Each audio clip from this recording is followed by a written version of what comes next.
APN news network जियो पाकिस्तान के लिए।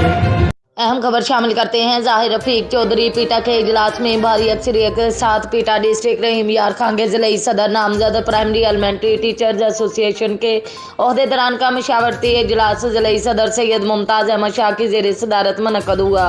इजलास में chairman board of director Mazhar Iqbal Chattha, additional सदर आसिफ अख्तर, सेक्रेटरी इंफॉर्मेशन जाहिर रफीक चौधरी और डिप्टी सेक्रेटरी जाम इरशाद अन्यम लाड़ की शिरकत, सेक्रेटरी मोहम्मद अब्दुल्ला कासिम, चेयरमैन जवेद बेलम समेत अख्तर अली ताहिर, इजाज अहमद, सदीक नुनाजी, मोहम्मद शरीफ गुजर, अकबर खान, अब्दुल रहीम चाचड़, अकरम वेंस, साबिर अली, हाक नवाज बेलम, यासीन शहीन चौधरी, नवीद, जवेद इकबाल, शाहिद मोहम्मद, इकबाल वाहिद बख्श, करम हुसैन, असलम खान, राना इजाज और फरहान आजम भी शरीक थे। मौजूदा जिले सदर सैयद मुमताज अहमद शाह की आमद माह में रिटायरमेंट के पेश नज़र नए जिले सदर की नामजदगी पर मशावरत हुई।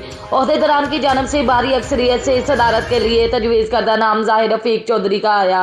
मजहर चट्ठा ने जाहिर रफीक चौधरी की बतौर जिले सदर नामजदगी का ऐलान करते हुए कहा कि मौजूदा दौर में यूनियन के रवायती तरीकों को बदल कर उस फलाह बहबूद के तरीकों में जद्दत लाना होगी।